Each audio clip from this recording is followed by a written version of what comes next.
이제 3장에 있는 말씀을 같이 나누게 됩니다. 혹시 여러분들이 기억하실지 모르겠는데 이제 1장 26절과 27절에 이제 야고보 사도는 참된 경건이 무엇인가 하는 것을 세 가지로 이야기를 했습니다. 먼저는 이제 스스로 경건하다고 생각하면서 자기 혀를 제갈 먹이지 않는 사람, 그 경건은 헛것이다 라고 이야기를 했습니다. 다른 말로 하면 참된 경건은 무엇보다 혀를 제갈 먹일 수 있는 사람이다. 그리고 하나님 앞에 정결하고 또 참 흠이 없는 그 경건은 뭔고 하면 고아와 과부를 그 환난 중에 돌아보는 것이다. 그래서 이것은 저희들이 오늘 어제 저녁 2장에서 우리가 살폈습니다. 믿음과 연관을 시켜서 고아와 과부를 돌아보는 것이 무엇인가?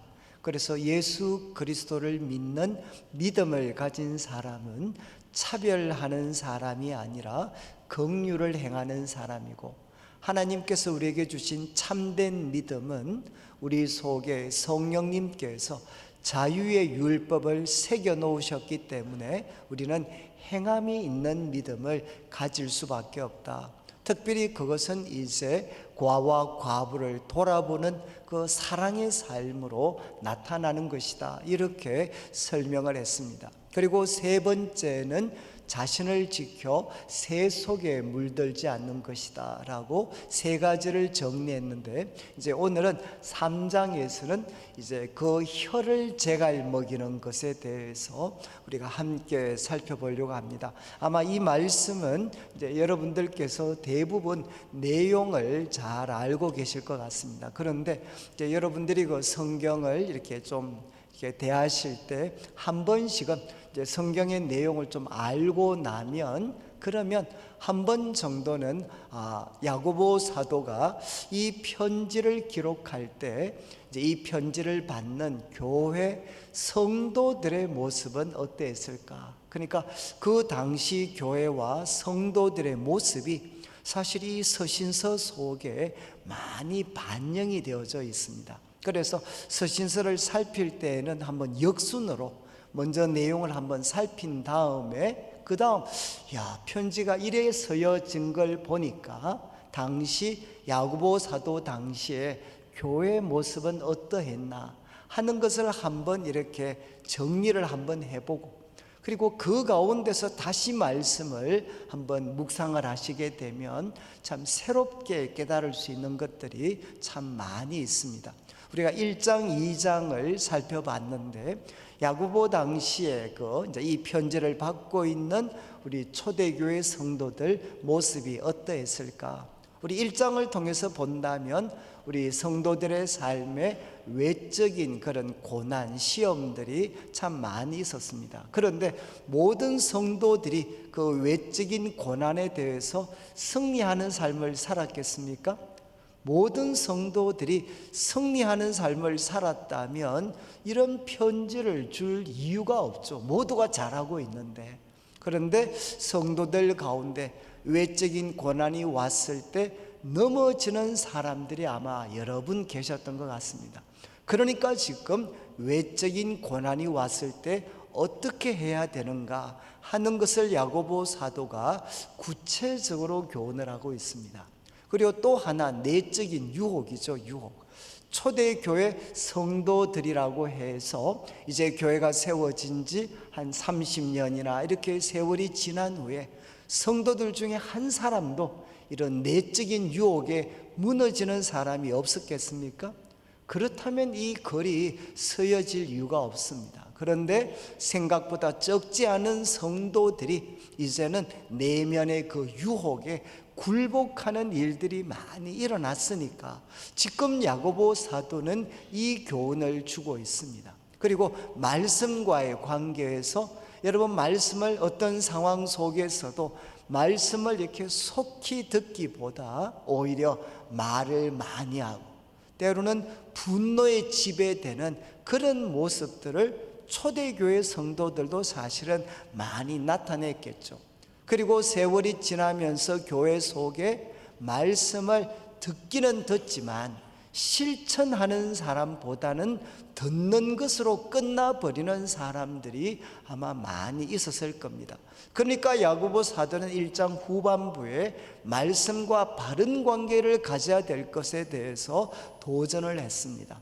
특별히 이제 2장 말씀을 보면 이 2장 말씀 속에는 초대교회 모습이 많이 이렇게 담겨져 있죠. 어떤 모습이었습니까? 사람을 외모로 차별하는 일들이 이 초대교회 공동체 가운데도 어느새 나타나기 시작을 했다는 겁니다. 그래서 부자가, 그리고 또 정말 이렇게 금가락지와 아름다운 옷을 입은 사람이 오면 교회가 스페셜 어텐션, 특별한 관심을 나타내고, 그리고 남루한 옷을 입으면 오히려 그 사람을 무관심하기도 하고 때로는 무시하기도 하는 이런 일들이 초대교회 속에도 나타나게 됩니다.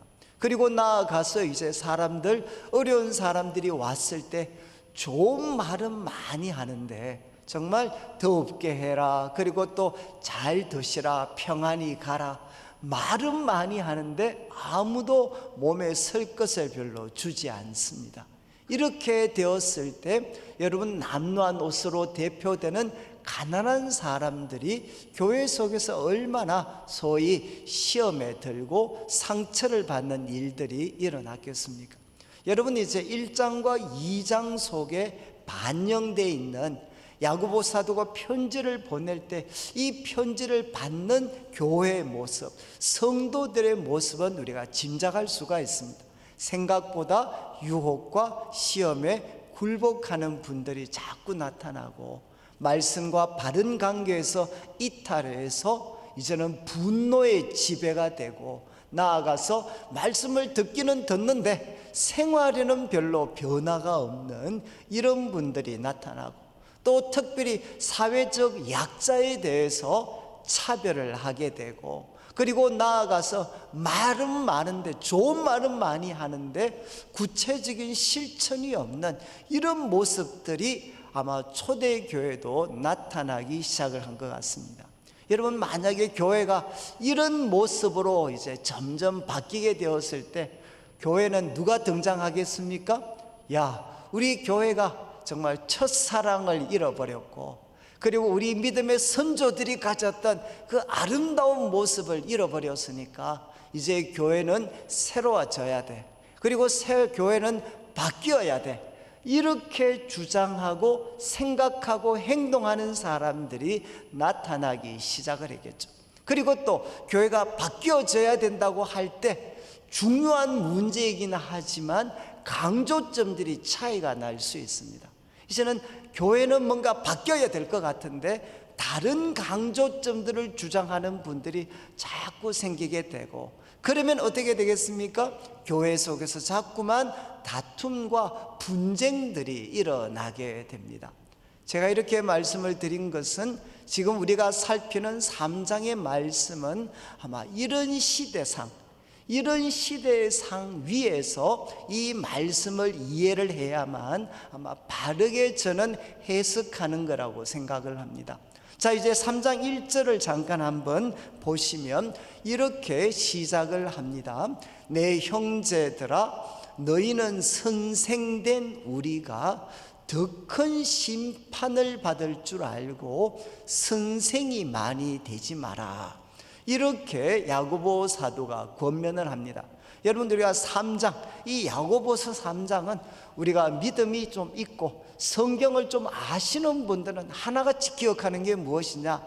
혀에 대해서, 우리 성도들의 언어 생활에 대해서 가장 탁월한 가르침을 주고 있는 책이다 라는 것은 웬만한 성도들은 다 알고 계십니다. 자, 그런데 특별히 여기에 언어 생활, 혀를 사용하는 것과 관계되는 언어 생활에 대해서 야고보 사도가 엄한 교훈을 주고 있는데, 조금 더 구체적으로 성도들 중에 어떤 사람을 대상으로 이 교훈이 주어진 것인가? 그러니까 모든 성도들이 분명하죠. 그렇지만 이 교훈에 대한 1차적인 대상은 도대체 누구였을까? 지금 혀를 사용하는 것에 대해서 지금 야고보 사도가 엄하게 교훈하고 있는데, 야고보 사도가 염두에 두었던 이 교훈의 1차적인 대상은 누구였을까? 여러분, 이제 이 1절 말씀에 그 암시가 담겨져 있는 거죠. 누굽니까? 바로 선생으로 대표되는 사람입니다.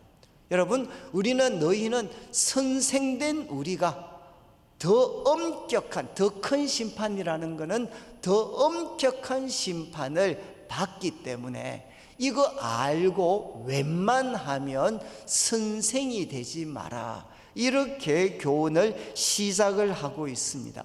그리고 나중에 우리 13절을 먼저 한번 비추어 주실 수 있으면, 우리 13절에도 이런 표현이 등장합니다. 너희 중에 지혜와 총명이 있는 자가 누구냐? 여러분, 이제 내용의 강조점이 좀 달라지면서 또 야고보 사도가 이야기합니다.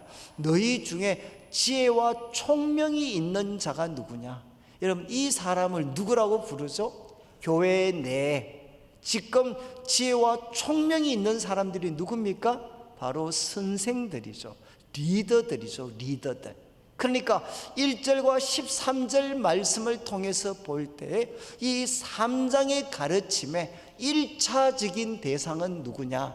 여러분, 공동체가 부족하고 연약한 모습을 나타내 보일 때 이 공동체를 바로 잡으려고 노력하는 바로 지도자들, 그 지도자들을 1차 대상으로 염두에 두고 지금 야고보 사도는 이 교훈을 주고 있습니다. 자, 그래서 다시 이제 1절 말씀에 야고보 사도가 이야기했습니다. 웬만하면 선생 되지 마라. 그리고 이 선생은 리더입니다. 대부분 영어 번역은 리더로 번역을 하고 있습니다. 웬만하면 선생이 되지 마라. 이유는 무엇입니까? 그들이 더 엄격한 심판을 받는다. 왜 엄격한 심판을 받겠습니까? 그들이 가지고 있는 책임과 영향력 때문에 그들은 더 엄격한 심판을 받을 수밖에 없습니다. 자, 그런데 여러분, 지도자가 되어서 하나님으로부터 더 엄격한 심판을 받지만 우리 지도자들 중에 아무런 문제가 없으면, 아무리 하나님이 엄격한 심판을 하신다 하더라도 그 심판을 통과할 수 있는 사람이라면 이것은 문제가 되지 않습니다. 그런데 2절 말씀을 보시면 안타깝게도 어떤 일이 생길 수 있느냐? 우리가 다 실수가 많다, 이렇게 야고보는 이야기를 합니다. 여기에 참 인상적인 대명사가 뭔가 하면 바로 우리라는 표현이죠. 우리. 지금 1절을 시작할 때는 내 형제들아, 웬만하면 선생 되지 마라 라고 이야기를 했는데, 2절에는 우리라는 단어를 야고보 사도는 쓰고 있습니다. 우리는 무엇이죠? 야고보 자신도 포함이 되는 표현입니다. 야고보 자신도 포함을 시켜서 우리가 다 실수가 많다. 이 실수가 많다는 것은 잘 넘어진다는 것. 우리가 다 실수가 많은 사람이다, 이렇게 사도는 고백을 하고 있습니다. 한번 이렇게 한번 따라해 보시면 좋겠는데, 우리가 다 실수가 많은 사람입니다. 그런데 조금 더 이제 구체적으로 이야기하겠습니다. 나는 실수가 많은 사람입니다. 여러분, 옆에 있는 사람 보시고 한 번 더, 나는 다 실수가 많은 사람입니다. 여러분, 그러니까 좀 죄송합니다. 옆에 있는 분들이 왜 저렇게 사나 이해가 되지 않습니까?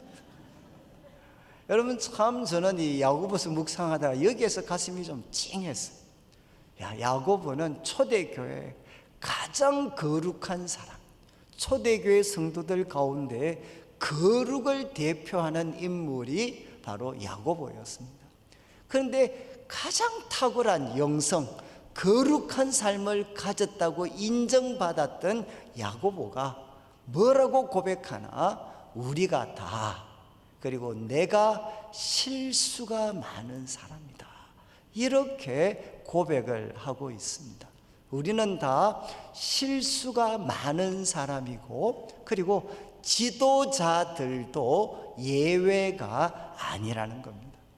여러분, 이것만 기억하시면 교회 내에 생길 수 있는 다툼, 오해는 제가 볼 때 50% 이상은 다 해결이 됩니다.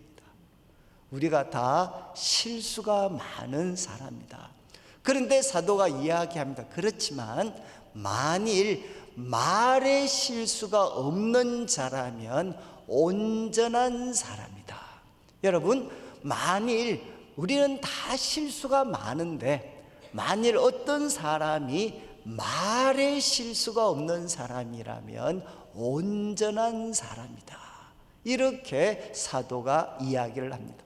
여러분, 여기 이제 신약에서 이 온전이라는 말은 참 어려운 말인데, 여러분이 이제 이 온전은 우리 뿌리가 깊습니다. 여러분은 우리가 창세기에 보면 이 온전한 사람이다 라는 것을 누구에게 적용을 하느냐, 혹시 기억하실지 모르겠어요. 노아를 이야기할 때 노아는 당대 의인이었고 온전한 사람이었다. 그 다음 나오는 표현이 무엇이죠? 하나님과 동행하였다. 여러분, 노아를 소개할 때 노아는 바로 당대의 의인이었고 그는 온전한 사람이었고 하나님과 동행했던 사람이다.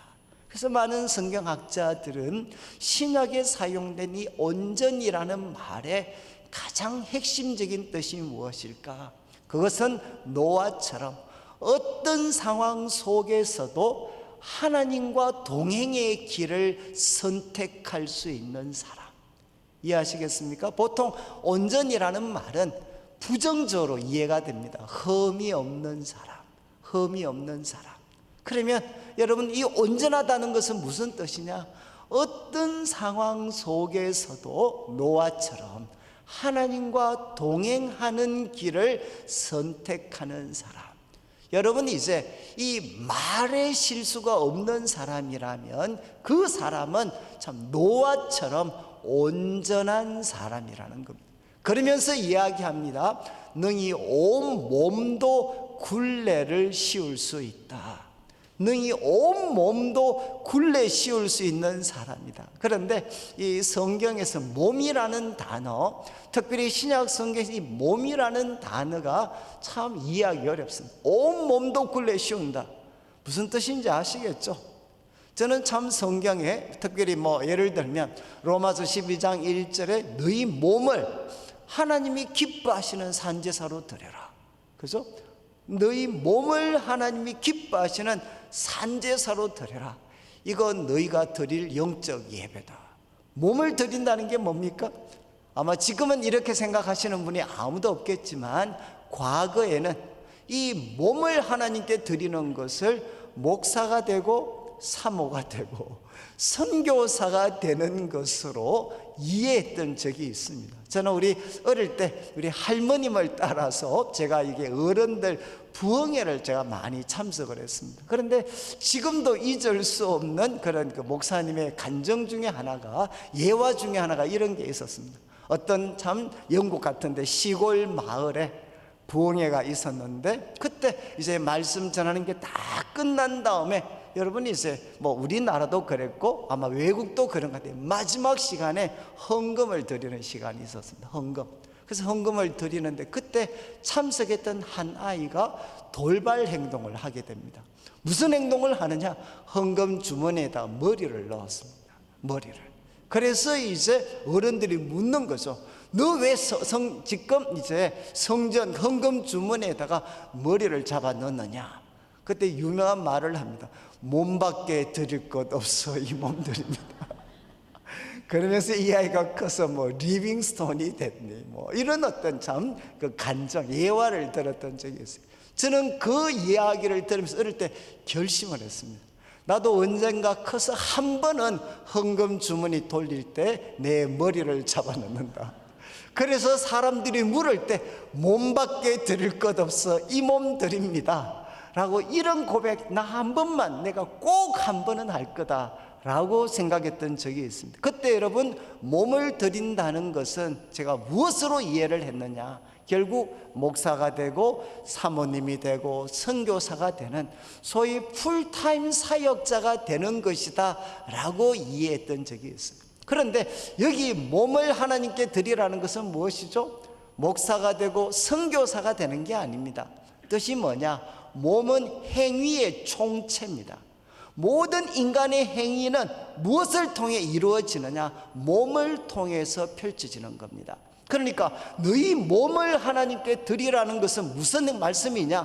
몸으로 하는 모든 행동, 몸으로 하는 모든 행동이 하나님께 살아있는 예배가 되게 해라. 이것은 사실은 가장 탁월한 기독교 윤리를 교훈하고 있는 말씀입니다. 우리 그리스도인은 어떻게 살아야 되느냐? 몸으로 하는 모든 행동, 예배뿐만 아니라 몸으로 하는 모든 행동이 하나님께 예배가 되게 하는 것입니다. 제가 이렇게 좀 장황의 말씀을 드린 것은 야고보 사도가 이야기하죠. 여러분, 혀를 통제할 수 있는 사람이라면, 말에 실수가 없는 사람이라면 그 사람은 온전한 사람이 되어서 무엇까지도 할 수 있느냐? 온 몸도 굴레 씌우리라. 이 뜻이 뭐겠습니까? 몸으로 하는 모든 행동들까지도 하나님 앞에 통제할 수 있는 그런 온전한 사람이다 라고 야고보는 교훈을 합니다. 자, 그러면 무슨 말인지는 알겠는데 조금 비약이 심하지 않나요? 여러분, 말을 통제하는데 혀를 통제한다고 해서 몸으로 하는 모든 행동을 통제할 수 있습니까? 이것은 논리적인 비약이 너무 심한 것 아닌가요? 이제 3절부터는 지금 야고보 사도가 이야기했던, 여러분, 말을 통제할 수 있다면 그 사람은 몸으로 하는 모든 행동을 통제할 수 있는 사람이다 라는 것을 입증하기 위해서 야고보 사도가 긍정적인 측면, 부정적인 측면으로 이것을 뒷받침하고 있는 내용입니다. 3절을 한번 보시죠. 작은 것을 통해 큰 것을 통제하는 이것, 지금 이제 3절에 무슨 예를 드느냐? 이제 이 3절에 먼저 우리가 말들의 입에 재갈 물리는 것은 우리에게 순종하게 하려고 그 온몸을 제어하는 것이다. 여러분, 이제 큰 말이 있습니다. 고대는 가장 강력한 군사적 무기였어요.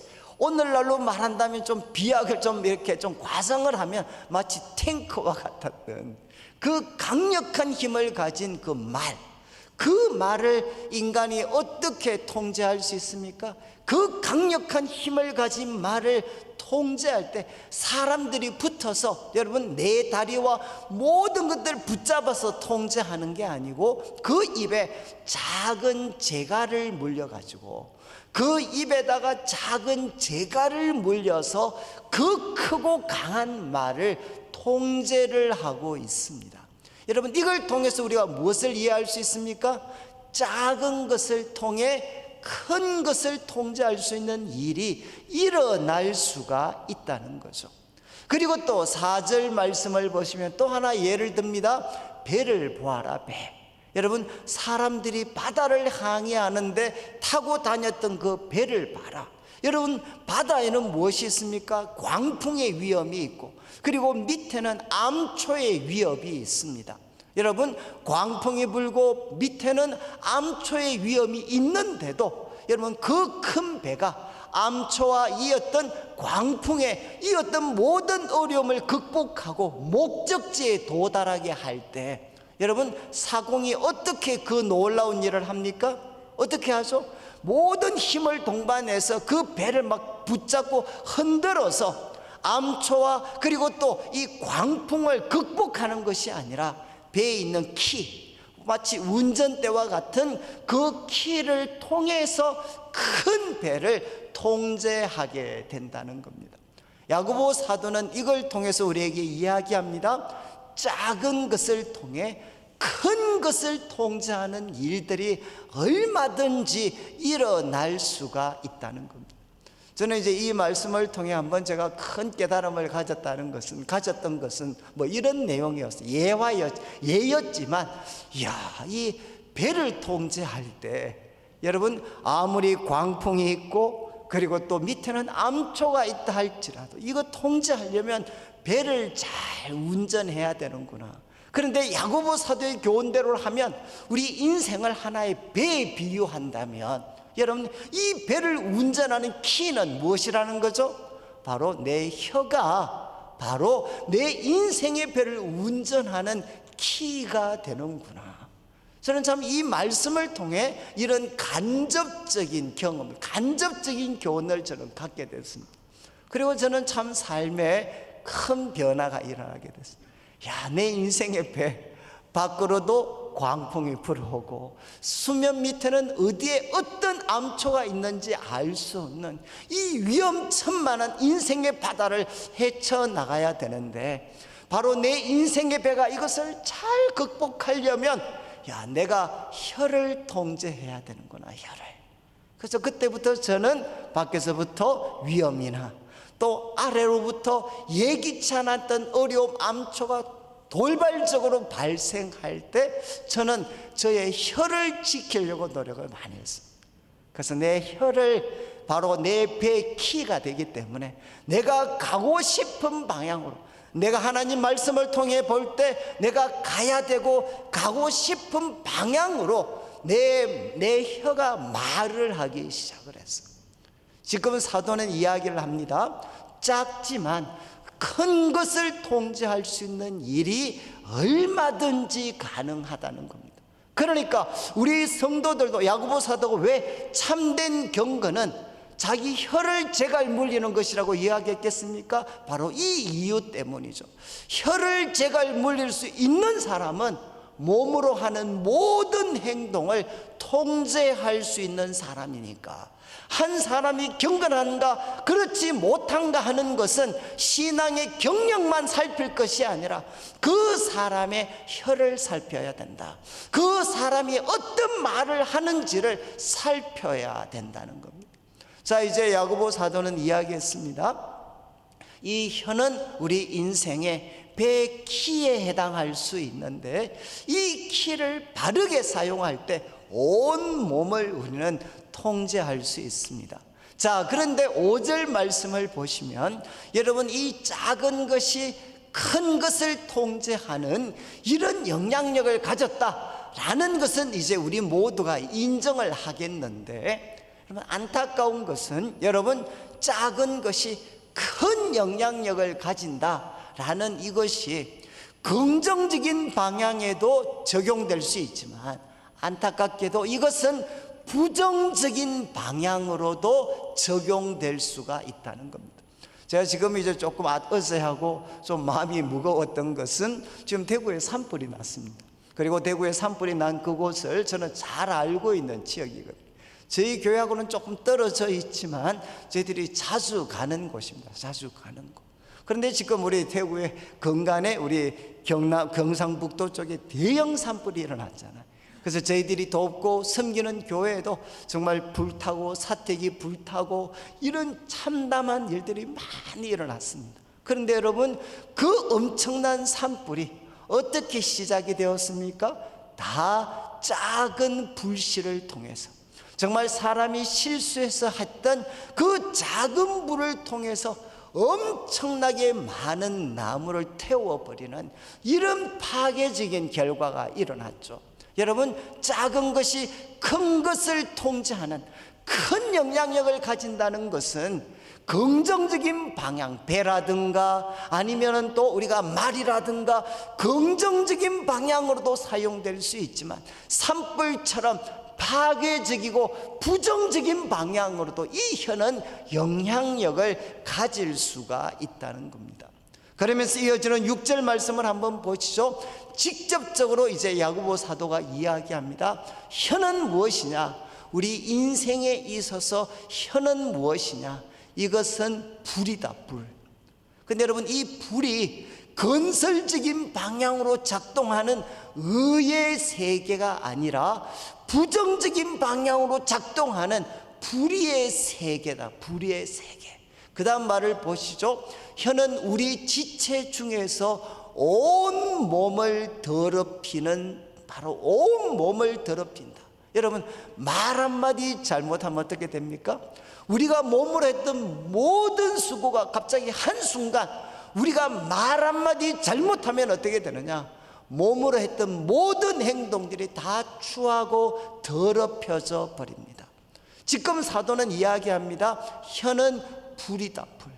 그리고 불의의 세계고, 그래서 몸으로 했던 우리의 아름다운 모든 일들을 더럽혀 버리는 파괴적인 힘을 가지고 있고, 여러분, 삶의 수레바퀴, 여러분 고대는 우리 인생을 어디에 비유했겠습니까? 수레바퀴, 올라갔다가 내려갔다가 올라갔다가 내려갔다가, 마치 수레바퀴가 무엇을 보여주느냐? 올라갔다가 내려갔다가 이 일을 반복하는 우리 인생을 비춰주는 것 같았어요.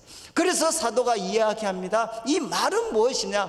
우리 인생, 수레바퀴로 비유될 수 있는 우리 인생을 불살라 버린다.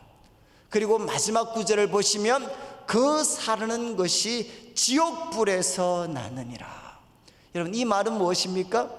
지옥의 도구로 가장 쉽게 사용되는 도구가 무엇이냐? 바로 우리들의 혀라는 겁니다.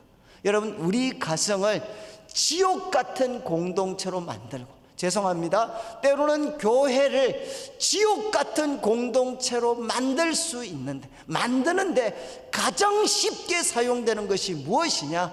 우리의 혀가 될 수 있다는 거죠. 지옥의 도구로 가장 쉽게 사용되는 게 무엇이냐? 그것이 바로 우리의 혀라는 것입니다. 저는 참 이 말씀을 제가 보면서 이제는 세상을 좀 이해할 수 있었던 것 같아요. 여러분, 지금 우리 한국 사회도 이제는 이 언어라는 것이 얼마나 폭력적인가, 그리고 이 언어라는 것이 우리들의 가정을 얼마나 한순간에 지옥으로 만들 수 있는 것인가. 때로는 우리가 속했던 아름다운 공동체, 교회나 그리고 우리가 살고 있는 이 세상을 지옥같이 고통스러운 곳으로 만들어 버리는데, 이 혀라는 것이 얼마나 쉽게 사용될 수 있는가 하는 것을 우리는 생생하게 경험하고 있습니다. 여러분, 지금 많은 사람들이 때로는 가정에서, 여러분, 목사님 저는 사는 게 지옥입니다 라고 이야기할 때 그려지는 모습이 무엇이죠? 때로는 아버지의 입에서, 남편의 입에서 나오는 그 독설들이 있잖아요. 그 독설들, 그 말들이 우리들이 살아가는 삶 자체를 지옥으로 만들어 버립니다. 여러분, 지금 혀는 무엇이냐? 긍정적인 작지만 엄청난 영향력을 가지고 있는데, 긍정적인 방향으로만 사용되는 게 아니라 이렇게 파괴적이고 부정적인 방향으로도 사용될 수 있는데, 안타깝게도 혀는 지옥으로 만드는, 우리가 살고 있는 이 세상을 지옥으로 만드는데 가장 즐겨 사용되는 도구가 될 수 있다는 겁니다. 자, 그런데 여러분, 혀가 이렇게 부정적인 파괴력을 가지고 있는데, 여러분, 우리 성도들은 모두가 다 쉽게 이 혀를 통제할 수 있다면 문제가 되지 않잖아요. 그렇지 않습니까? 아무리 혀가 부정적인 파괴력, 지옥불의 도구로 사용이 된다 할지라도 우리 성도들이 쉽게 통제만 할 수 있다면 문제가 되지 않습니다. 그런데 더 안타까운 것은 이제 7절을 한번 보시죠. 7절 말씀, 여러 종류의 짐승, 새, 벌레, 바다의 생물은 다 사람이 길들일 수 있고 그리고 길들여 왔다. 여러분, 이해가 되시죠? 어떤 짐승도, 새도, 벌레도, 바다의 생물까지도 사람은 길들여 왔고, 그리고 지금도 우리는 길들일 수가 있습니다. 그런데 8절 말씀 이렇게 이야기합니다. 그러나 혀는 능히 길들일 사람이 없다. 이렇게 사도가 이야기를 합니다. 혹시 볼펜이 있으신 분들은 혀는 능히 길들일 사람이 없다, 요 뒤에 갈로를 쳐놓고 꼭 이렇게 적으시면 좋겠어요. 나도. 요것만 딱 적어 놓으시면 돼요. 나도라는 말만 적으시면 돼요. 여러분, 혀는 능히 길들일 사람이 없습니다. 여러분, except me가 아니고 나도 혀를 길들일 수가 없습니다. 여러분, 만약에 참 역설이죠. 혀를 길들일 수 있는 방법은 무엇이냐? 바로 이것을 인정하는 사람입니다. 여러분, 어떤 사람도, 그리고 나도 혀를 길들이지 못하는 사람이다. 나도 혀를 길들일 수 없는 사람이다 라는 것을 인정하는 사람만이 어떻게 되느냐? 혀를 길들일 수가 있습니다. 저는 사실 이제 태어나면서부터 교회를 다녔기 때문에 아무래도 과거 교회의 그런 부족함과 연약함, 아니면 지역적인 정세의 반영일 수도 있는데, 저는 어릴 때부터 그런 생각 많이 했습니다. 특별히 중고등부 시절을 이렇게 이제 제가 그 고향에서 이렇게 보내면서 한 번씩 이런 생각이 들었어요. 왜 교회 다니는 사람은 말을 저렇게 못하나? 왜 교회를 다니는 사람들은 말을 저렇게, 좀 표현이 죄송한데, 못되게 하나? 라는 생각을 이렇게 정말 가졌던 적이 많습니다. 왜 좋고 좋은 말도 많은데 이런 상황에서 우리들에게 참 이렇게 마음에 상처를 주고 납득이 되지 않고 자기만 옳다고 생각하고 일방적으로 저렇게 거칠게 고압적으로 어떻게 말을 하시나?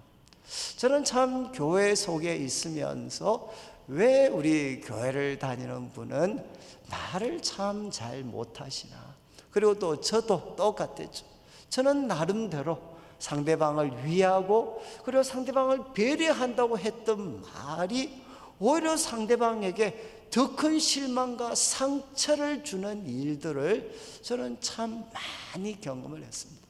그러면서 제가 저 자신한테 절망했던 모습 중에 하나가 뭔가 하면, 나는 아무리 하나님이 많은 은혜를 주셔도 내 혀는 통제 못할 것 같다.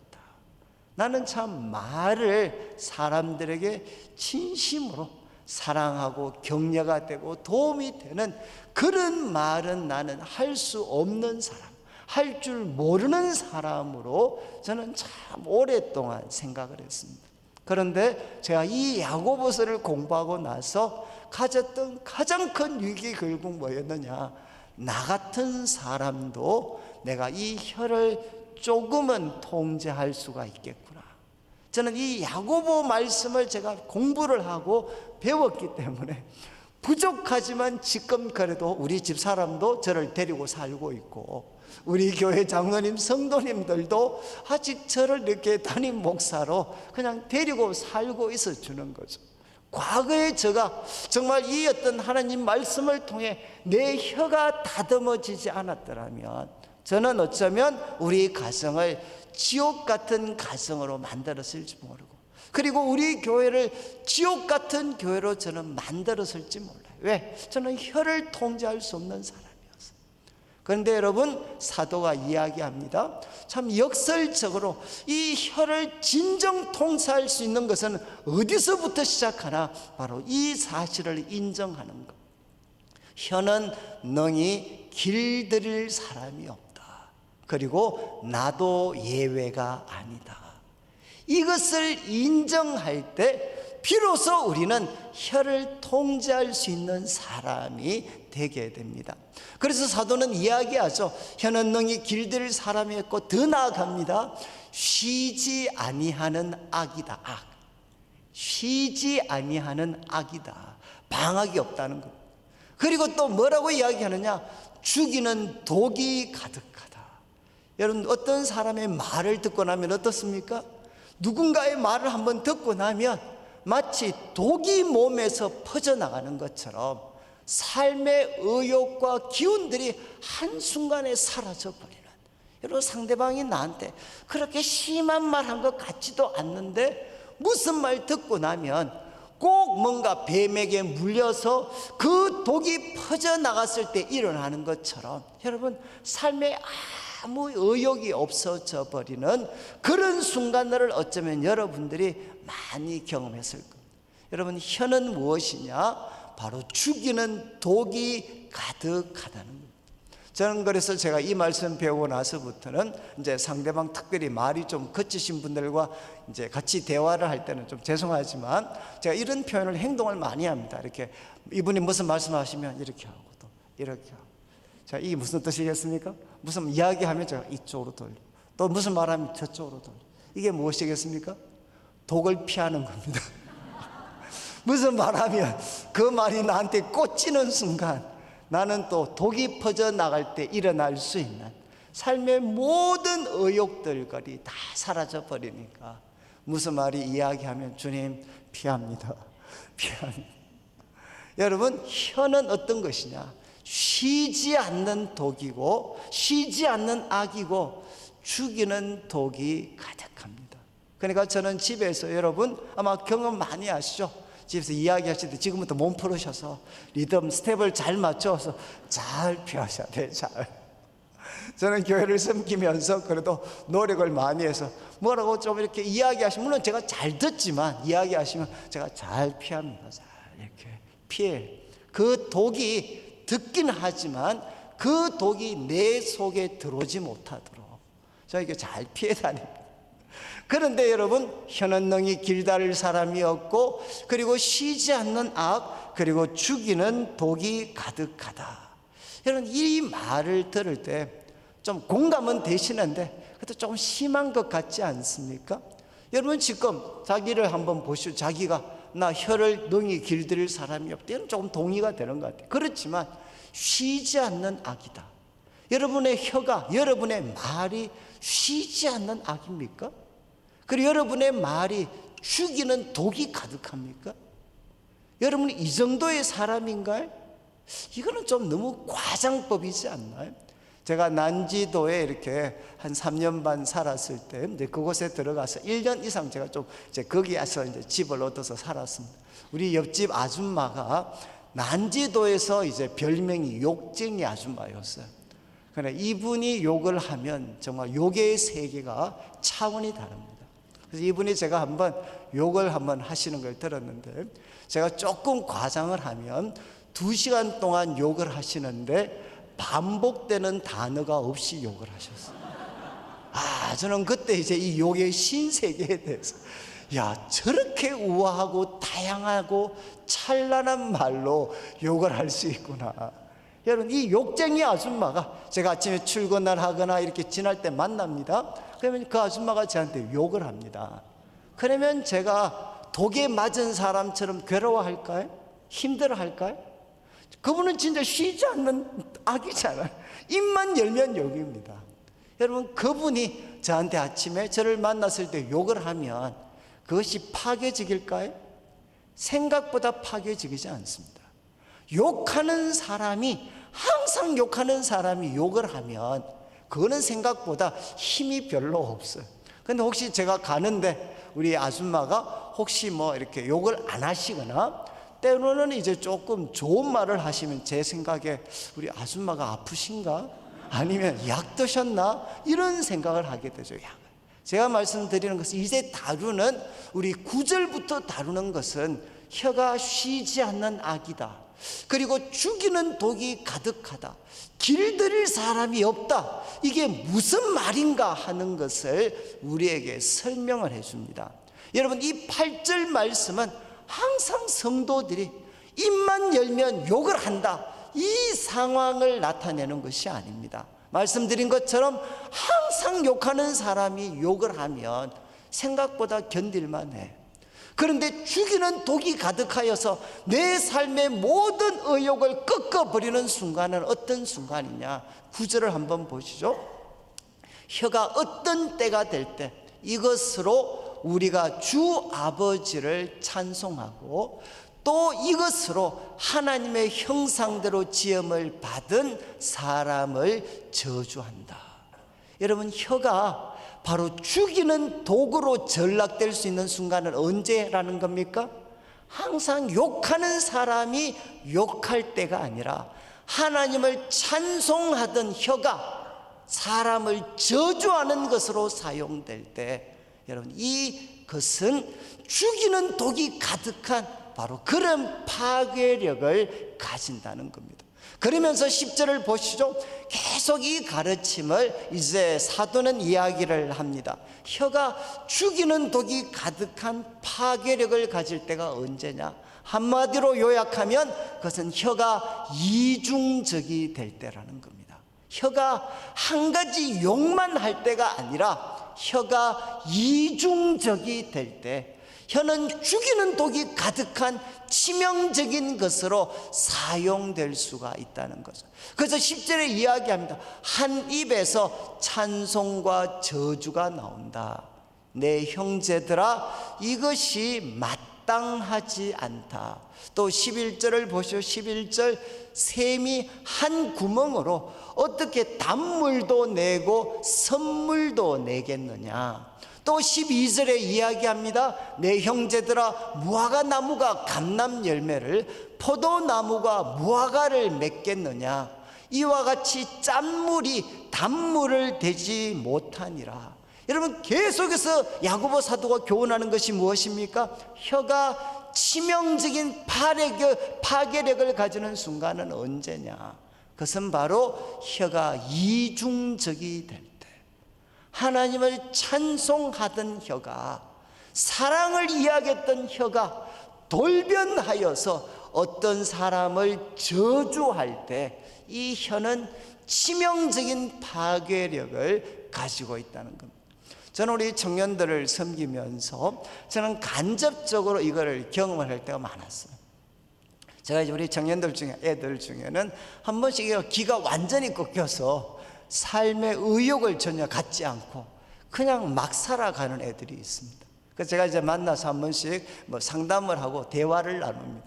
그러면 이제, 야, 너 왜 그래 사냐? 그러면 이제 애들이 이야기합니다.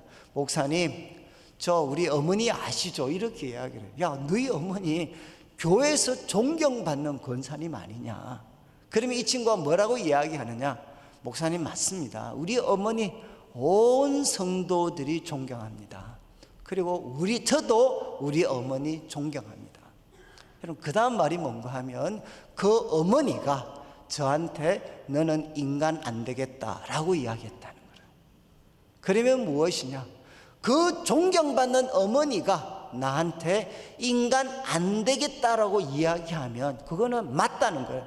나는 누구냐? 인간 안 될 놈이다.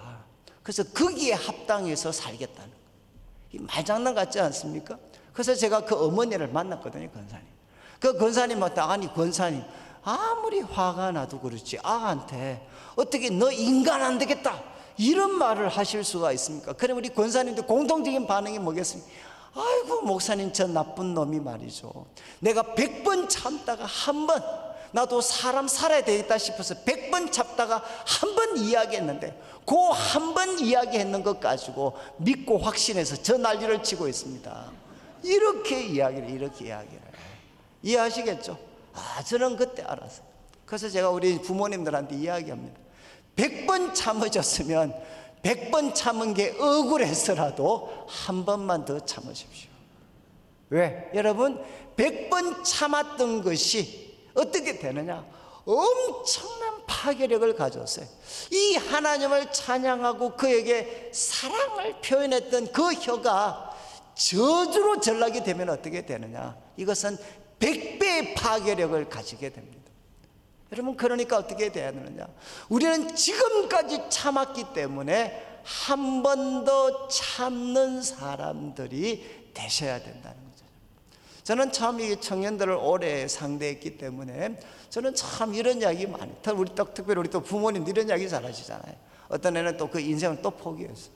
근데 왜 그러냐? 그러니까 애 친구가 이야기했어. 우리 엄마가 내가 이제 참 워낙 저를 저밖에 모르니까 내가 그냥 공부 안 하고 놀다가 이제 우리 엄마가 이야기했다는 거예요. 너, 야, 한 과목만이라도 좀 A 좀 받아와라. 그럼 내가 소원이 없겠다. 한 과목 A 받으면. 그래서 우리 이제 애가 하는 말이, 엄마 인생이 불쌍해서 공부 한번 해서 한 과목 A를 받아왔다는 거예요. 그러니까 이제 엄마, 나 한 과목 A 받아왔어. 이런 엄마가 칭찬을 해줘야 되는데 꼭 우리 엄마들은 누굽니까? 높이뛰기 선수하고 똑같아. 하나 넘으면 꼭 하나를 더 올려요. 그래서 또 이야기하면, 야, 너 시작했는데 반틈 맞으면 좋겠다. 반틈. 야, 반틈은 A 맞으면 좋겠다. 그러니까 또 애가 이왕 시작한 거 좋습니다. 그래서 또 공부해서 반틈 A를 받아왔어요. 그러니까 이제 애는 이 정도면 우리 엄마가 좋아는 할 거야 라고 생각했는데, 또 엄마 반틈 A 받아왔어. 엄마가 원하는 대로. 그러니까 엄마 또 뭐라고 이야기합니까? 시작한 거 all로 끝내면 좋겠다. all A면 좋겠다. 그러니까 이제 애가 A식 하면서 또 2학 시작했으니까 끝장 보자 싶어가지고 공부 뼈 빠지게 해서 마침내 all A를 받았어요. 이제 올라갈 일도 없어요. 그래서 엄마한테, 엄마 이제 내가 all A를 받아왔어. 이러니까 엄마의 말이 뭐였느냐? 너희 학교는 A도 잘 주는구나. 이렇게 해서 애가 그 다음부터는 인생을 포기했다는 거죠. 나는 아무리 노력해도 우리 엄마의 기준을 만족시킬 수 없는 사람이다 라고 해서 인생을 포기했던 아이들.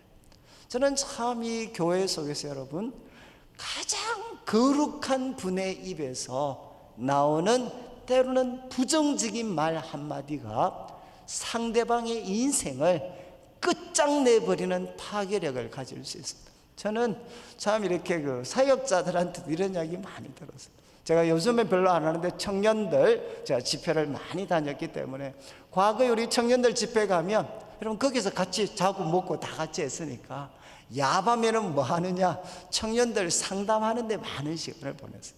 그리고 이제 청년들 입장에서는 담당 교역자가 아니니까, 그리고 또 강사로 오신 분이시니까 편하게 뒤끝 없이 이야기할 수 있잖아요. 그래서 상담을 해보면 아이들 중에, 목사님 저는 안 될 것 같습니다 라고 이야기를 해. 뭐라고, 그런 이유가 뭐냐 라고 이야기하면, 목사님 우리 목사님 아시죠? 그럼 제가, 야 너희 목사님 정말 훌륭하시잖아. 그럼 이 친구가 이야기합니다. 예, 저도 우리 목사님 존경합니다. 근데 그 목사님이 뭐라고 하셨느냐? 너는 인간 안 되겠다라고 이야기했다는 거예요. 그 존경하는 목사님이 너는 참 인간 안 되겠다라고 말씀하셨다. 그리고 나서 자기는 삶의 모든 의욕이 다 사라져 버렸다. 이 죽이는 독이 온몸에 퍼져서 더 이상 자기는 열심히 살고 공부하고 신앙생활하고 싶은 생각들이 다 사라져 버렸다. 여러분, 특별히 이제 이 말씀, 앞에서 말씀드렸죠? 공동체를 바꾸고자 노력했던 사람들, 여러분 공동체를 한번 새롭게 해보자라고 했던 사람들 속에 소위 말해서 무엇을 하게 되느냐? 바로 노선투쟁을 하게 됩니다. 이 노선투쟁하면은 사람들이 정말 거칠어집니다. 저는 이제 내수동교회 대학부, 그리고 또 저도 80년대를 살았던 사람이니까, 여러분 교회 대학부, 정말 은혜가 충만했던 교회 대학부 속에서 어떻게 하면 우리 공동체, 우리 대학부를 더 아름다운 모습으로 바꿔가야 되느냐? 이 질문 앞에 바로 기도와 전도와 선교에 앞장서야 된다는 사람과, 이 병든 세상을 바꾸는 그 사회개혁 변혁에 힘써야 된다는 이 두 그룹 사이에 얼마나 처절한 대립과 그리고 상처들이 있었는가 하는 것을 저는 생생하게 목격을 했던 사람. 여러분, 어쩌면 교회 속에 지금도 이런 문제들이 나타나게 되는, 여러분 교회를 너무 사랑하니까 지금 이 한계를 극복하지 않고서는 여러분 이 교회의 미래는 없다. 근데 내가 이쪽 이야기를 하는데 저 사람이 딴 이야기를 해서 초점을 어긋나게 하는 것 같아. 그러면 어떻게 됩니까? 바로 불타는 분노로 그들을 향해 폭언과 저주를 할 수가 있습니다. 여러분, 이 말씀은 거기에도 적용될 수 있는 사람이죠. 여러분, 하나님을 찬송하는 혀가 어찌 하나님이 지으신 사람을 저주하는 혀로 돌변할 수가 있느냐? 자, 이제 야고보 사도는 우리에게 교훈을 했습니다. 성도들, 특별히 지도자들은 여러분 하나님으로부터 엄격한 심판을 받게 되는데, 특별한 지휘를 기울여야 되는 것이 무엇이냐? 우리의 혀입니다. 혀. 여러분, 우리의 혀가 얼마나 파괴적인 결과를 만들 수 있는가 하는 것을 생생하게 기억하고, 그리고 이 혀는 길들일 수 있는 사람이 없다는 것 겸손히 인정하고, 우리들의 혀가 이중적이 되지 않도록 우리는 최선을 다해서 우리 혀를 통제해야 된다는 거죠. 이렇게 문제 제기를 한 다음에 이제 13절을 보십시오. 답을 내립니다. 결론을 내리는데 13절, 너희 중에 지혜와 총명이 있는 자가 누구냐? 바로 이 사람은 1절에 등장했던 지도자들이죠. 여러분, 공동체를 올바른 방향으로 이끌어갈 수 있는 지혜와 총명이 있는 자가 누구냐? 라고 질문을 하고 스스로가 답을 합니다. 그는 선행으로 말미암아, 두 번째, 지혜의 온유함으로 그 행함을 보여라. 이렇게 야고보 사도가 도전을 했습니다. 저는 아마 야고보서 가운데 가장 충격을 받았던 인물이 바로 이거였습니다. 말씀이 바로 이거였습니다. 지혜와 총명이 있는 자 누구냐? 여러분, 공동체의 방향을 새롭게 만들 수 있는 지도자, 여러분, 지혜와 총명이 있는 사람은 어떤 사람입니까? 어떤 사람이죠? 라고 묻는다면 우리는 바로 말을 잘하는 사람입니다. 여러분, 저도 이제 내수동 교회 이 골드마우스, 황금의 이빨로 꼽혔던 계보 중에 저도 들어가는 사람입니다. 저도 정말 이빨이 말빨 저도 셌던 사람이에요. 왜 제가 말빨이 셌습니까? 여러분, 결국은 지혜와 총명이 있는 사람으로 공동체의 인정을 받으면 무엇을 보여야 된다고 생각했느냐? 탁월한 언변을 보여야 된다고 생각을 했습니다. 근데 야고보 사도는 뭐라고 이야기합니까? 뭘 보이라는 겁니까? 말이 아니라 행함을 보여라.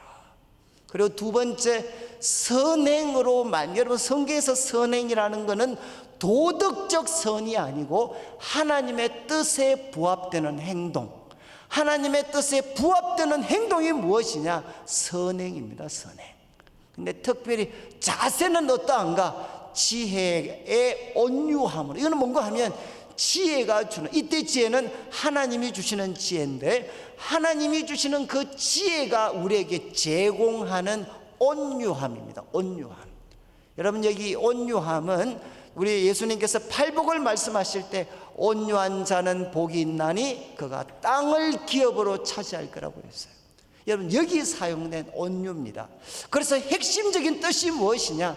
하나님께 잘 길들여진 사람입니다.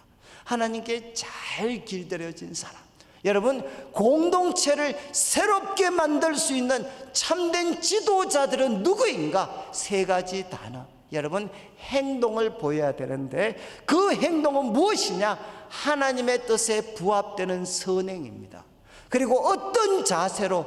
지혜가 주는 온유함으로, 하나님께 잘 길들여진 온유함으로 이 선행을 보이는 자가 바로 지혜와 총명이 있는 자라는 거죠. 제가 이 말씀에 부딪히고 나서부터는 제가 참 이제 그 다음부터는 조금 노력한 게, 여러분, 저는 목회자니까 얼마나 말하는 사람입니까? 말하는 사람이잖아요. 그래서 저는 참 제가 말하는 것이 주업인 그런 지도자의 자리에 서 있는데, 하나님, 제가 이제 말보다는 행동의 사람이 될 수 있도록 선행을 보여줄 수 있는 사람, 그리고 태도는 무엇이냐? 지혜가 주는 온유함, 하나님께 잘 길들여진 모습으로 하나님이 기뻐하시는 선행을 보여서 지혜와 총명이 있는 자라는 것을 하나님 앞에, 사람 앞에 인정받을 수 있는 사람이 되게 해 주십시오. 여러분, 사도는 이야기했습니다. 참된 영적 지도자는 누구인가? 그는 선행으로, 그리고 지혜가 주는 온유함, 하나님께 잘 길들여진 지혜가 주는 온유함으로 그 행함을 보이는 사람이다. 그래서 저는 참 제가 담임 목회자로서 여러분, 교회의 여러 가지 부정적인 모습들을 지적해주고 알려주는 분도 정말 고마운 분이시지만, 여러분, 더 고마운 분은 누구시겠습니까? 그런 부족함, 연약함이 있는데 바로 그 부족함과 연약함 가운데에서도 하나님이 기뻐하시는 모습으로 그 영역, 그리고 그 부분을 바꾸기 위해서 선행을 보여주는 사람, 이 사람이 훨씬 더 귀한 사람이 되겠죠. 자, 이제 사도는 이야기했습니다. 참된 영적 지도자는 여러분, 선행으로, 그리고 하나님께 잘 길들여진 지혜의 온유함으로 그 행함을 보이는 사람이다. 그러면서 14절을 보십시오. 이제 14절부터 17절까지는 여러분 두 가지 종류의 지혜를 이야기하고 있습니다. 여러분, 지혜에는 두 가지 종류의 지혜가 있다는 거죠. 첫 번째 종류의 지혜는 무엇이냐? 14절에 이렇게 이야기합니다. 너희 마음속에 독한 시기와 그리고 다툼이 있다면, 여러분, 이 다툼은 영어 번역을 보시면 대부분 셀프 앰비션입니다. 셀프 앰비션, 자기 야망입니다. 자기 야망. 여러분, 시기는 다른 사람이 잘 되는 것을 힘들어하는, 배아파하는 태도라면, 다툼은 무엇이겠습니까? 적극적으로 자기를 확장시키려고 하는 의지, 셀프 앰비션, 자기를 확장시키려고 하는 의지가 무엇인가 하면 바로 다툼입니다. 다툼. 너희 마음속에 여러분 바로 남이 잘 되는 것을 힘들어하는 독한 시기와 그리고 자기를 확장시키려고 하는 이 다툼이 마음에 있다면 어떻게 하라는 겁니까? 자랑하지 말라. 이것은 말로 표현하지 말라는 겁니다. 여러분이 생각하고 원하는 것을 말로 표현하지 마라. 진리를 거슬러 거짓말하지 마라. 이건 무슨 뜻이겠습니까? 여러분, 이 독한 시기와 다툼, 이것을 정면적으로 나타내는 바보 같은 사람은 아무도 교회 속에 없습니다. 여러분, 이것을 어떻게 포장하죠? 가장 거룩한 성경적인 표현으로, 때로는 신학적인 표현으로, 가장 고상한 철학과 문학적인 표현으로 다듬어서 이 시기와 다툼을 표현하는 거죠. 표현하는 거. 저는 소위 아무래도 목사님들과 또 장로님들과 많은 시간을, 저는 지금 대구 지역에 별로 어감은 안 좋지만 대구 기독교 총연합회 제가 지금 회장입니다. 그리고 교회 속에 지금 대구 지역에 웬만한 감투는 지금 제가 다 쓰고 있다고 해도 과언이 아닙니다. 저 정말 이렇게 감투 지금 많이 쓰고 있거든요. 감투. 그래서 저는 주로 목사님, 장로님들만 이렇게 많이 상대를 합니다. 목사님들끼리 모이면 하는 슬픈 이야기 중에 하나가 무엇이냐? 이런 이야기 하죠. 야, 어떻게 너 아직도 목사 말을 믿냐? 이런 이야기.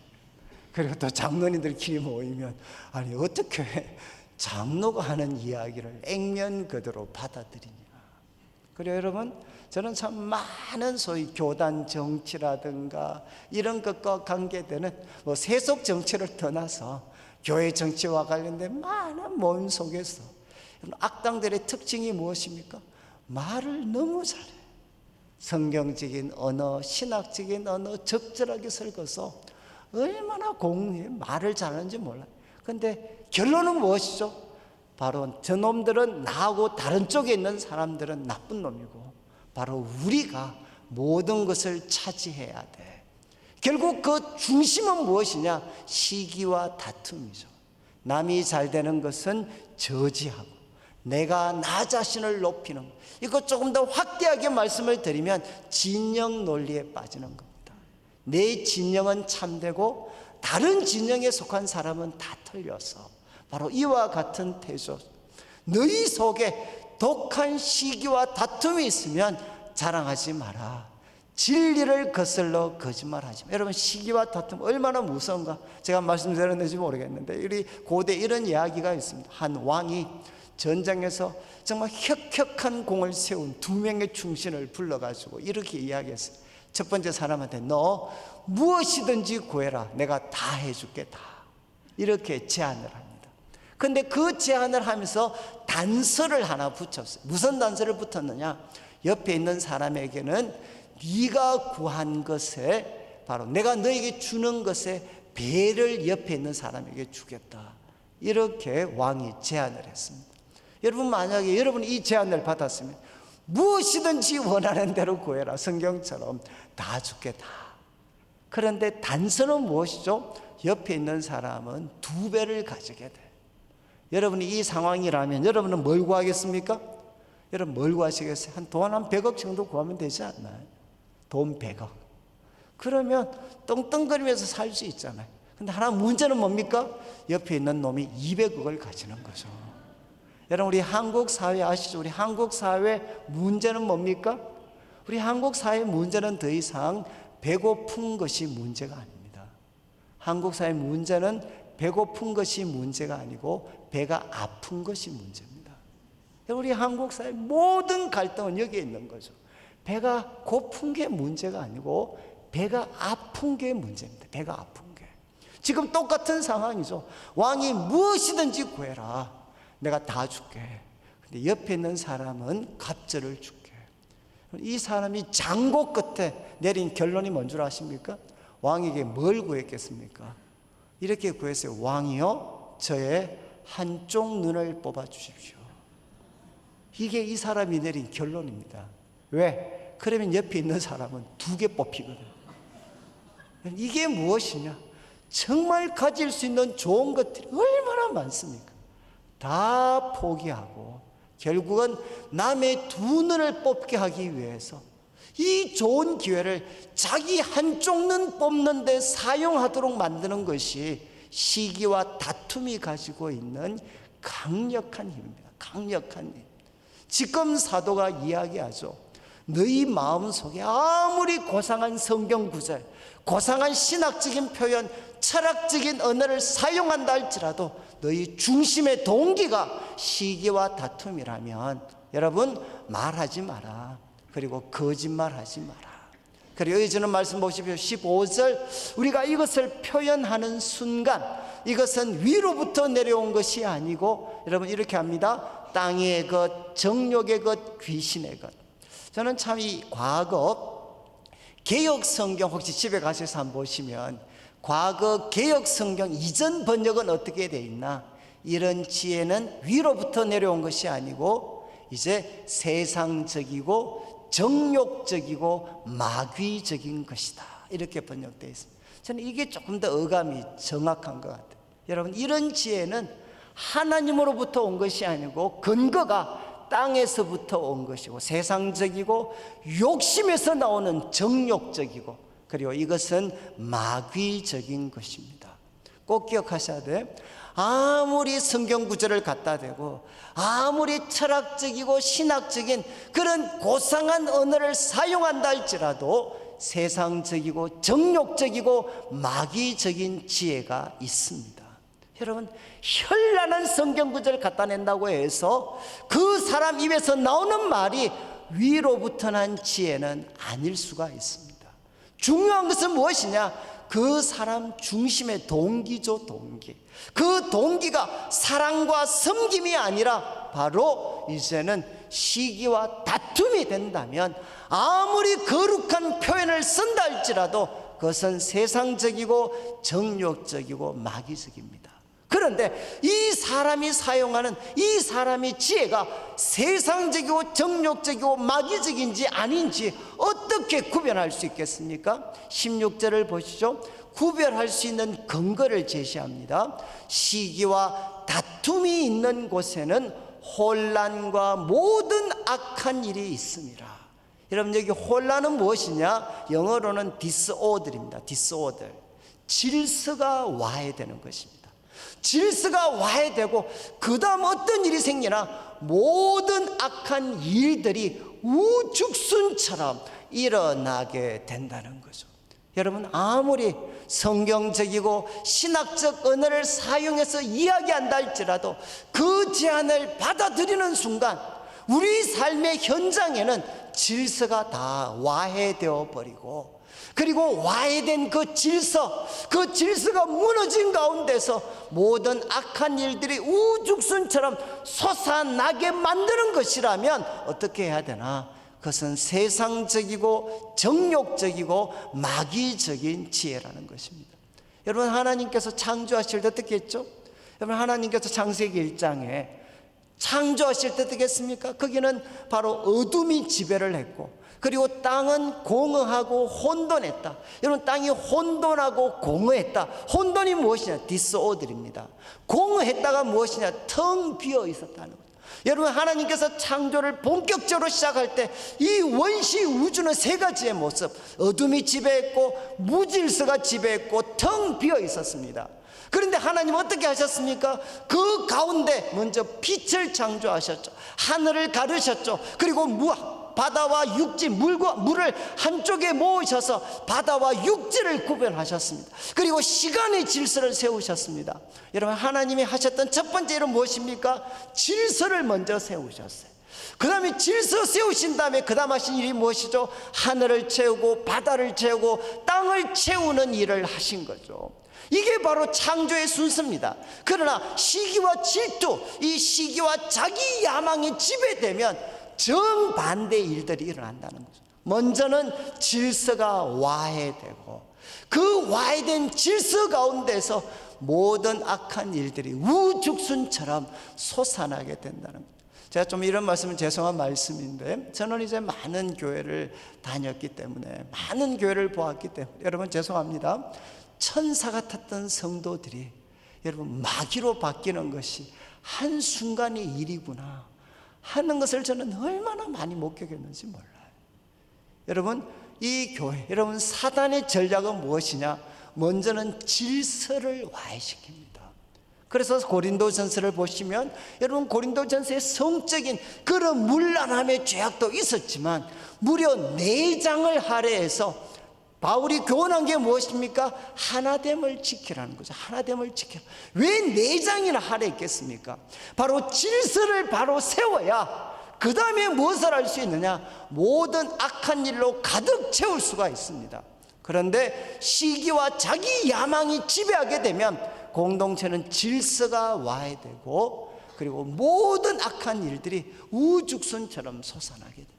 그래서 사람들의 이야기를 들을 때 여러분, 그것이 바로 질서를 와해시키고 모든 악한 일들이 우죽순처럼 이끄는, 우죽순처럼 생기는 방향으로 우리들의 삶 그리고 공동체를 인도하면 그것은 무엇이냐? 세상적이고 정욕적이고 마귀적인 지혜입니다.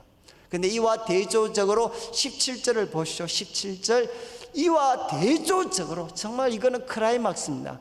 또 한 가지 종류의 지혜가 있는데 그것은 위로부터 난 지혜가 있다.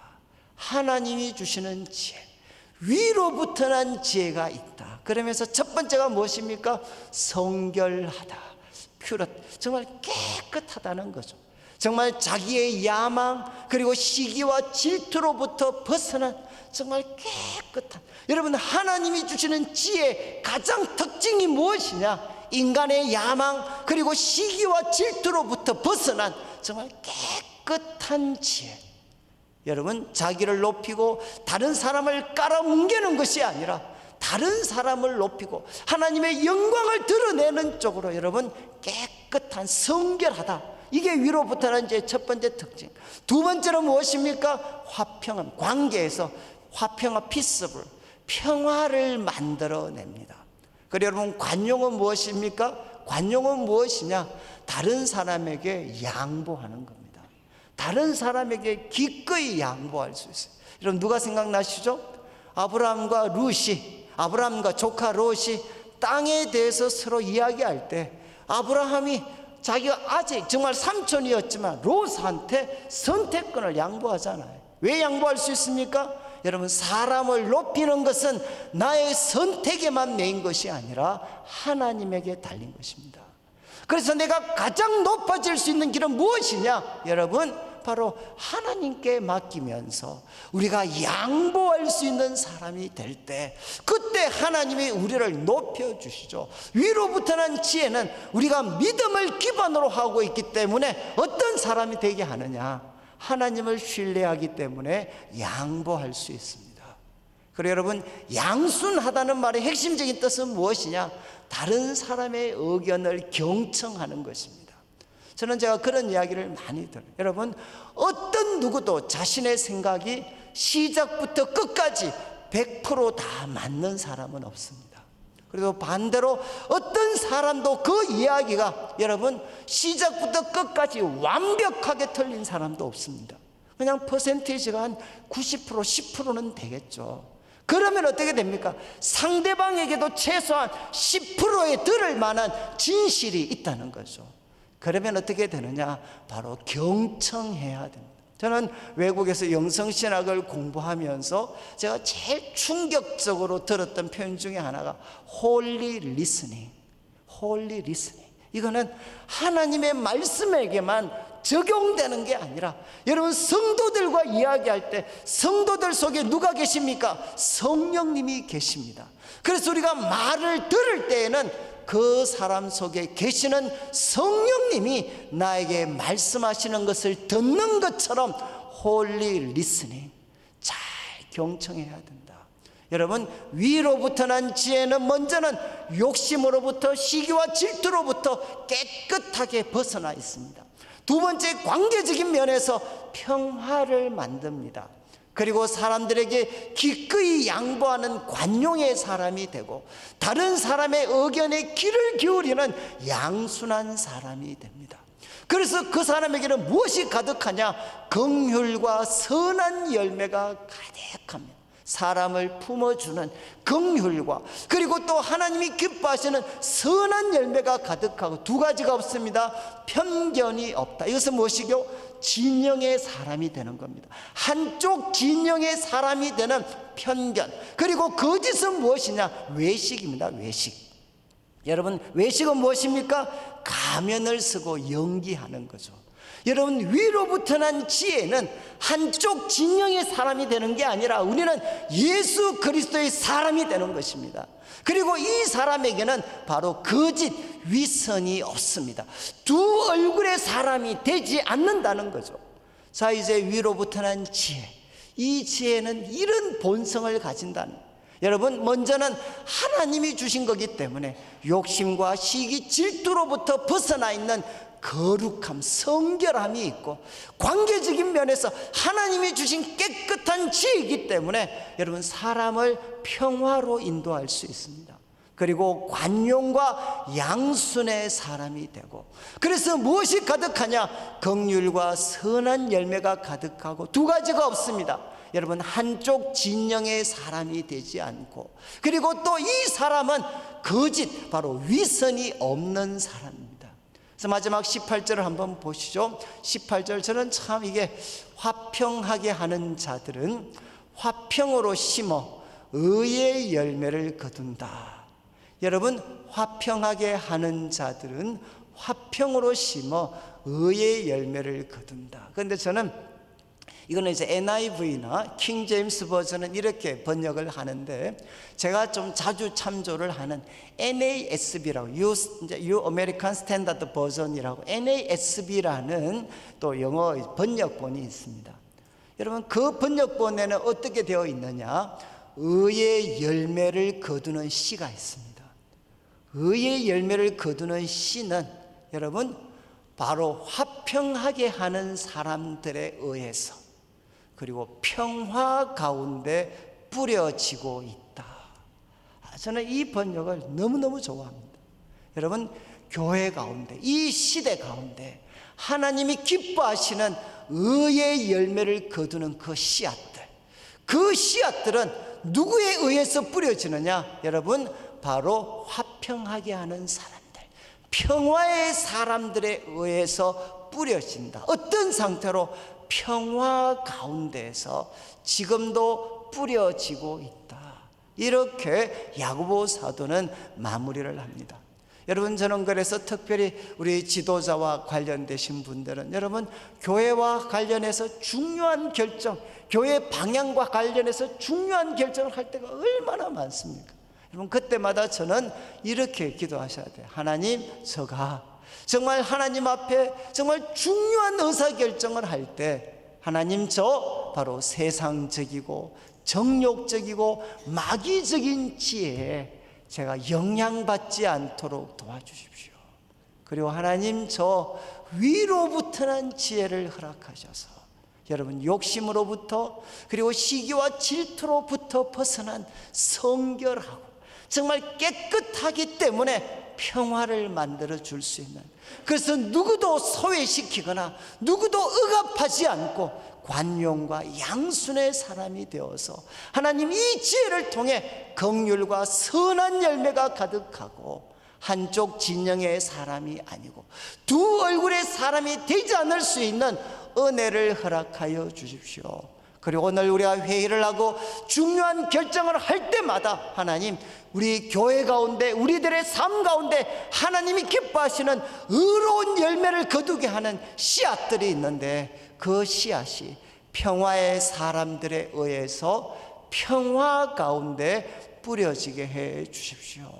저는 이제 말씀을 마무리하면서 아마 저에게 이 야고보서 3장은 잊을 수가 없는 게, 저는 정말 주님의 몸된 교회, 그리고 특별히 기독 청년, 우리 이 시대의 어떤 기독인들이 어떻게 하면 하나님 앞에 바른 삶을 살 수 있는가, 이것 때문에 치열한 논쟁을 했던 그 순간들을 저는 생생하게 기억을 하고 있습니다. 여러분, 저는 참 그런 기억들이 많았고, 또 저는 참 교회를 다니면서 제게 가장 무거운 숙제는 이거였어요. 저는 설교는 어떻게 하면 하겠는데, 교회 내 다툼과 분쟁이 생긴다면 과연 내가 이거 해결할 수 있을까라는 이 무거운 짐들. 그리고 또 저는 대구라는 지역에서 지금 사역하고 있습니다. 여러분, 대구 지역은 교회 정치가 장난 아닙니다. 저와 같은 목사들 정말 한순간에 날아갈 수 있어요. 정말 팔이 먹습니다. 정말 이 어떤 엄청난 이 교회 정치의 틈바구니들, 과연 그 속에서 내가 살아남을 수 있을까? 이거 내가 바르게 좀 이렇게 대처할 수 있을까? 이것이 제가 목회를 시작하면서 가졌던 가장 무거운 짐이었습니다. 하나님이 저에게 교훈하신 거냐? 말의 사람이 되지 않고, 여러분, 하나님께서 주시는 그 지혜가, 지혜의 온유함으로 행함을 보이는 사람이 되봐. 말이 아니라 지혜의 온유함으로 행함을 보이는 사람이 한번 돼보고, 말하고 행동할 때마다 잠시 멈추어서 내가 하고 싶은 말, 내가 하려고 하는 행동이 지금 세상적이고 정욕적이고 마귀적인 지혜에 영향을 받은 것인가? 그리고 이 말과 행동을 옮겼다고 생각할 때 그곳에 여러분, 성령이 기뻐하시는 의의 열매가 맺힐까? 아니면 질서가 와해되고 온갖 악한 일들이 우죽순처럼 일어나는 결과에 일조하는 말과 행동이 될 수 있을까? 아니면 내가 하는 말과 행동이 위로부터는 지혜에 부합되어서 의의 열매를 거두는 씨를 평화 가운데 뿌리는 사람이 될 수 있을까? 그래서 저는 참 이 말씀을 깨닫고 나서부터는 제가 하고 싶은 말 많이 있지만 그때마다 잠시라도 멈추어서 하나님, 저 세상적이고 정욕적이고 마귀적인 지혜에 지배되지 않고 하나님, 위로부터 난 지혜를 소유할 수 있도록 해주십시오.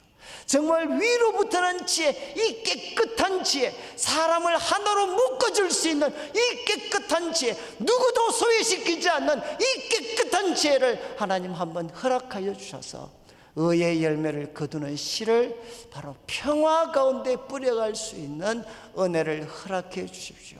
저는 우리 성도님들이 바로 야고보가 도전한 바로 이런 위로부터 난 지혜를 소유하셔서 여러분의 걸음걸음이 닿는 곳곳마다 의의 열매를 거두는 씨를 바로 평화 가운데 뿌려가는 하나님의 사람들로 살아가게 되시기를 주님의 이름으로 축원합니다. 우리 같이 한번 말씀 기억하면서 합심해서 한 번만 좀 같이 기도 드리겠는데, 우리 목사님 나오실 때까지 하나님, 저 혀를 제갈 물릴 수 있도록, 혀를 제갈 물리려면 하나님, 저는 통제할 수 없습니다. 하나님, 저에게 위로부터 난 지혜를 허락하여 주셔서 제가 가정에서나 일터에서나 교회에서 살아갈 때 의의 열매를 거두는 씨를 평화 가운데 뿌려갈 수 있는 사람들 되게 하여 주시옵소서. 우리가 주님의 이름을 한번 부르고 합심해서 함께 기도드리겠습니다.